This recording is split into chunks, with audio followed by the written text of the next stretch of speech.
नमस्कार, मैं परीक्षित हाड़ा और हमारा जो अगला टॉपिक है वो है एशियन डेवलपमेंट बैंक, एशियाई विकास बैंक। देखिए, एशियाई देशों का जो आर्थिक विकास है उसको प्रोत्साहित करने के लिए संयुक्त राष्ट्र ने एशिया और सुदूर पूर्व के आर्थिक आयोग अर्थात economic commission for Asia and far east, जिसे ई कैफ हम कहते हैं, उसकी सिफारिश पर इस बैंक की स्थापना दिसंबर 1966 में की गई थी। अब 1 जनवरी 1967 को एशियाई विकास बैंक ने कार्य करना प्रारंभ कर दिया। तो आपसे जब पूछा जाए कि एडीबी की स्थापना कब की गई, तो आपको आंसर करना है दिसंबर 1966। और इसने कार्य कब करना प्रारंभ किया, तो आपका आंसर होना चाहिए 1 जनवरी 1967 को। इस बैंक का मुख्यालय फिलीपींस में है और फिलीपींस की राजधानी मनीला में है। भारत इस बैंक के संस्थापक सदस्यों में से एक है। इस बैंक का उद्देश्य एशिया और प्रशांत क्षेत्र में आर्थिक सामाजिक विकास को तेज करना है। ये आपको ध्यान रखना है। इसका उद्देश्य एक लाइन में अगर आपसे पूछा जाए कि एशियन डेवलपमेंट बैंक का उद्देश्य क्या है, तो इसका उद्देश्य है प्रशांत क्षेत्र में आर्थिक सामाजिक विकास को तेज करना है। इनके वर्तमान अध्यक्ष की हम बात कर लेते हैं। तो इसके जो वर्तमान में अध्यक्ष हैं वो जनवरी 2020 में जिनकी नियुक्ति की गई है, टाकेहिको नाकाओ इनका नाम है। एशियाई विकास बैंक एक क्षेत्रीय विकास बैंक है। स्थापना हमने पढ़ा ही कि 19 दिसंबर 1966 में की गई इसकी, एक क्षेत्रीय विकास बैंक के रूप में। इस बैंक की स्थापना का उद्देश्य आर्थिक सामाजिक विकास को गति देना है, यह हमने पढ़ा। और जनवरी 1967 में इस बैंक ने कार्य करना शुरू किया। मनीला फिलीपींस में इसका मुख्यालय है। इसकी अध्यक्षता हमेशा एक जापानी को ही दी जाती है, ये हमेशा खास बात है। जबकि इसके 3 डिप्टी चेयरमैन भी होते हैं जिनका संबंध अमेरिका, यूरोप और एशिया से होता है। एशियाई विकास बैंक में जो वर्तमान अध्यक्ष हैं और एशियाई विकास बैंक के निदेशक मंडल के जो अध्यक्ष हैं वो है ताकेहिको नाकाओ। जनवरी 2020 में इनकी नियुक्ति की गई थी। जाहिर सी बात है ये जापान से है, क्योंकि हमेशा जो अध्यक्ष होता है उसकी नियुक्ति जापान से ही की जाती है। एशियन डेवलपमेंट बैंक के कार्यों की हम चर्चा करें तो एडीबी अपने विकासशील सदस्य देशों के आर्थिक और सामाजिक विकास के लिए ऋण और इक्विटी निवेश की व्यवस्था करता है। विभिन्न विकास परियोजनाओं और सलाहकार सेवाओं की तैयारी और क्रियान्वयन के लिए तकनीकी सहायता भी ये प्रदान करता है। जो इसके सदस्य देश होते हैं उनके विकास के लिए ये नीतियां बनाता है, योजनाएं तैयार करता है और उनमें समन्वय करते हुए सहायता के लिए अनुरोध करने पर अपनी प्रतिक्रिया देता है। एशियन डेवलपमेंट बैंक 1974 में एशियाई विकास निधि का गठन इसने किया और इसी एशियाई विकास निधि के माध्यम से कम ब्याज दरों पर या रियायती ब्याज दरों पर एशियाई देशों को ऋण प्रदान किया जाता है। बहुपक्षीय विकास को समर्थन देने वाली वित्तीय संस्था के रूप में एशियाई विकास बैंक जो सुविधाएं प्रदान करता है वो पहली सुविधा तो ऋण के रूप में है। ना केवल ये ऋण बल्कि तकनीकी सहायता भी उपलब्ध करवाता है और समय समय पर अनुदान भी अपने सदस्य देशों को उनके विकास के लिए देता है। एशियाई विकास बैंक के ग्राहक इसके सदस्य देश हैं जो इसके शेयरधारक भी हैं। इसके अलावा यह इक्विटी निवेश और ऋण के माध्यम से जो इसके सदस्य देश हैं उनके विकास के लिए निजी उद्यमों को प्रत्यक्ष रूप से सहायता प्रदान करता है। तो ये बात हुई कि एशियन डेवलपमेंट बैंक के जो कार्य हैं वो क्या है। अगर आपसे पूछा जाए कि वर्तमान में एशियन डेवलपमेंट बैंक के सदस्य संख्या कितनी है, तो आपको आंसर करना है 67। और जो इसका अन्य कार्य है वो है जो नीतिगत संवाद होता है उसको सुगम बनाना, सरल बनाना। सलाहकार के रूप में ये सेवाएं भी देता है एशियन डेवलपमेंट बैंक अपने सदस्य देशों को। इसके साथ ही यह सह वित्त पोषण के संचालन के माध्यम से जो वित्तीय संस्थाएं होती है उनको गति प्रदान करता है। एशियाई विकास बैंक के जो उद्देश्य हैं उन्हें हम पढ़ते हैं।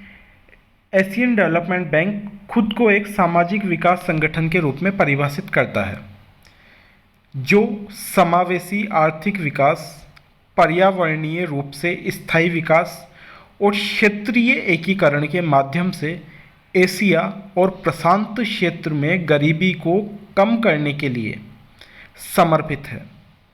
यह इन्वेस्टमेंट के माध्यम से जो ऋण और अनुदानों और सूचनाओं के बंटवारे के रूप में किया जाता है, और जो इंफ्रास्ट्रक्चर है, बुनियादी ढांचा है, स्वास्थ्य देखभाल सेवाएं हैं, फाइनेंस से रिलेटेड और पब्लिक एडमिनिस्ट्रेशन से रिलेटेड जो प्रणालियां हैं उसमें राष्ट्रों को जलवायु परिवर्तन के प्रभाव के लिए तैयार करने में भी एशियन डेवलपमेंट बैंक मदद करता है।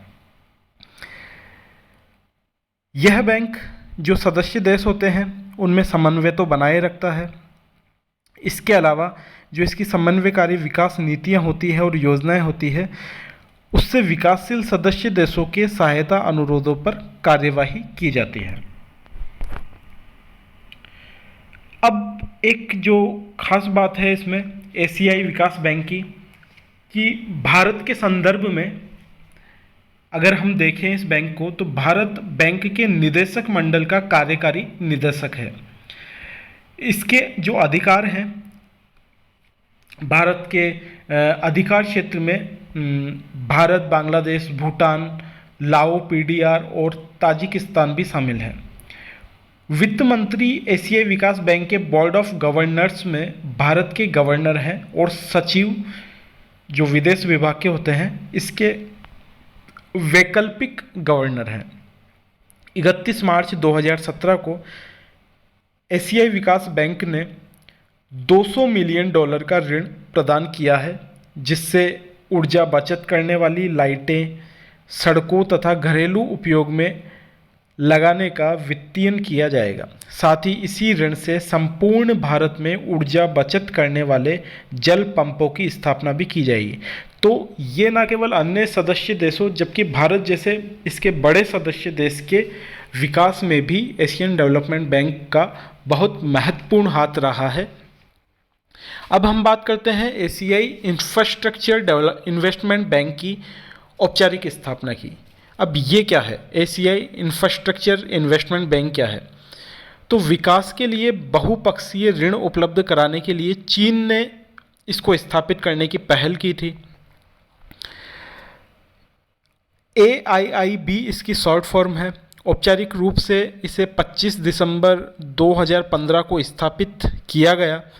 बैंक की पूंजी में 50% से अधिक हिस्सेदारी वाले जो 17 देश हैं उनके द्वारा इस बैंक के समझौते की शर्तें, जिन्हें हम आर्टिकल्स ऑफ एग्रीमेंट कहेंगे, उसकी पुष्टि के साथ ही ये बैंक अब अस्तित्व में आ गया है। इस बैंक की औपचारिक स्थापना के लिए कम से कम 10 सदस्य राष्ट्रों जिनका बैंक की कुल पूंजी में न्यूनतम 50% हिस्सेदारी होती है उसके द्वारा इसकी पुष्टि आवश्यक मानी गई थी। अब हम बात करें कि इसके जो पुष्टि करने वाले 17 राष्ट्र हैं उनमें चीन के अतिरिक्त और कौन कौन से देश हैं, तो इसमें Australia, Austria, Brunei, Georgia, Germany, Jordan, Luxembourg, Mongolia, Myanmar, Netherland, New Zealand, Norway, Pakistan, Singapore, दक्षिणी कोरिया और ब्रिटेन शामिल हैं। बैंक के 57 संस्थापक देशों में भारत भी शामिल है तथा 8.52% शेयरधारिता के साथ भारत इसका दूसरा सबसे बड़ा शेयरधारक है। अब अगर हम एशियाई इंफ्रास्ट्रक्चर इन्वेस्टमेंट बैंक के सबसे बड़े शेयरधारक की बात करें तो 30.34% शेयरधारिता चीन की है जो कि सबसे अधिक है। भारत दूसरे नंबर पे आता है 8.52% के साथ। 6.66% शेयरधारिता के साथ रूस तीसरे नंबर पे आता है। शेयरधारिता क्यों जरूरी है? एशियाई इंफ्रास्ट्रक्चर इन्वेस्टमेंट बैंक में तो शेयरधारिता के आधार पर बैंक के उपाध्यक्ष का पद मिलता है और इसी आधार पर भारत को इसका उपाध्यक्ष का पद मिलने की संभावना है। चीन के जो पूर्व वित्त मंत्री हैं जिन लिक्विन को बैंक का पहला अध्यक्ष बनाया गया है। 100 अरब डॉलर की इसकी अधिकृत पूंजी रखी गई है और 50 अरब डॉलर की चुकता पूंजी इस एशियाई इंफ्रास्ट्रक्चर इन्वेस्टमेंट बैंक की रखी गई है। 50 अरब डॉलर की चुकता पूंजी और अधिकृत पूंजी ऑथोराइज्ड कैपिटल है इसकी 100 अरब डॉलर। बैंक का मुख्यालय बीजिंग में है, चीन में है और बैंक का कामकाज जनवरी 2016 में शुरू हो चुका है। तो एशियाई विकास बैंक से जोड़कर हम इसे देख सकते हैं और बहुपक्षीय ऋण उपलब्ध कराने के लिए यह बैंक विश्व बैंक व अंतर्राष्ट्रीय मुद्रा कोष यानी IMF की तर्ज पर काम करने के उद्देश्य से स्थापित किया गया है। आखिर में ये जो प्रश्न है कि एशियाई विकास बैंक का मुख्यालय कहाँ है, मनीला फिलीपींस में है।